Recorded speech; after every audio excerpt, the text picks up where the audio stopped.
తమిళనాడులో నూతన ప్రభుత్వ ఏర్పాటులో నెలకొన్న సందిగ్ధ నిశ్శబ్ద వాతావరణంలో విజయ్ విజిల్ ఎట్టకేలకు గట్టిగా మోగింది.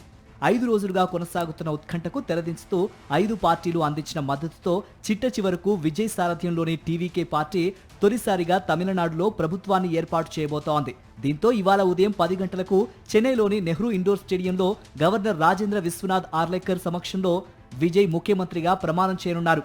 234 మంది సభ్యులున్న శాసనసభలో కనీస మెజారిటీని మించి ఎమ్మెల్యేల మద్దతును కూడగట్టడంలో సఫలీకృతుడు కావడంతో విజయ్ను సీఎంగా నియమిస్తూ గవర్నర్ నిర్ణయం తీసుకున్నారని లోక్ భవన్ అధికారిక ప్రకటన విడుదల చేసింది. తొలుత 5 సభ్యులున్న కాంగ్రెస్ మాత్రమే టీవీకే పార్టీకి మద్దతు పలకగా తర్వాత సిపిఎం, సిపిఐ వెంట నడిచాయి.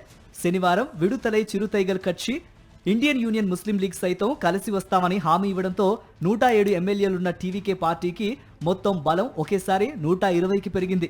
వెనువెంటనే గవర్నర్కు మ్యాజిక్ ఫిగర్ అంశాన్ని తెలియజేసేందుకు విజయ్ లోక్ భవన్ కు బయలుదేరగా అపాయింట్మెంట్ చివరి నిమిషంలోనూ ఖరారు కాకపోవడంతో మార్గమధ్యంలోనే నిరాశగా వెనుదిరిగారు.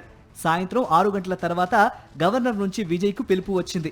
120 మంది ఎమ్మెల్యేల మద్దతు తనకుందని స్పష్టం చేస్తూ జాబితాను గవర్నర్కు విజయ్ బృందం అందజేసింది. గంటకు పైగా సుదీర్ఘ భేటీ తర్వాత విజయ్ మెజారిటీని అంగీకరిస్తూ తదుపరి ప్రభుత్వ ఏర్పాటుకు ఉన్న అడ్డంకుల్ని గవర్నర్ తొలగించారు. విజయ్ సారథ్యంలోని ప్రభుత్వానికి బేషరతుగా మద్దతు తెలుపుతున్నట్లు వీసీకే, ఐయుఎంఎల్ తెలిపాయి. కానీ తాము ఇంకా డీఎంకే సారథ్యంలోని కూటమిలోనే కొనసాగుతామని, టీవీకే సర్కార్కు బయట నుంచి మద్దతిస్తామని వీసీకే ప్రకటించింది. నేడు చెన్నైలో జరిగే ప్రమాణ స్వీకారానికి కాంగ్రెస్ తరపున ఆ పార్టీ అగ్రనేత రాహుల్ గాంధీ హాజరవుతారని విశ్వసనీయ వర్గాలు వెల్లడించాయి. సీఎంగా ప్రమాణం చేయబోతున్న విజయ్కి రాష్ట్ర కాంగ్రెస్ నేత మాణిక్యం ఠాకూర్ శుభాకాంక్షలు తెలిపారు. టీవీకే ముఖ్య నేతలకు పదవులు ఇవ్వడానికి విజయ్ ఇప్పటికే ఒక జాబితా సిద్ధం చేసినట్లు తెలుస్తోంది.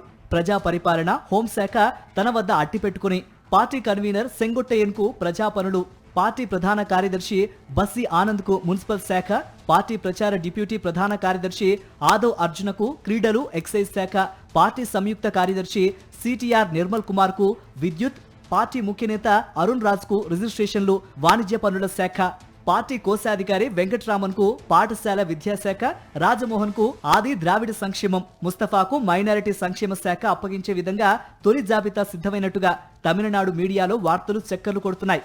కాంగ్రెస్ కు ఒక్క మంత్రి పదవి అప్పగిస్తున్నట్లు పేర్కొంటున్నాయి. సీఎంగా ప్రమాణ స్వీకారం అనంతరం ప్రొటెం స్పీకర్ నియామకం తర్వాత బల నిరూపణకు విజయ్ వ్యూహ రచన చేస్తున్నట్టు తెలిసింది.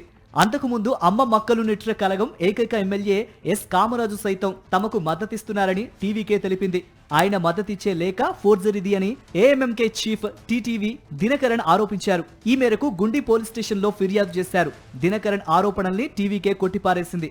కామరాజు స్వయంగా రాసిన మద్దతు లేఖ వీడియోను టీవీకే బహిర్గతం చేసింది.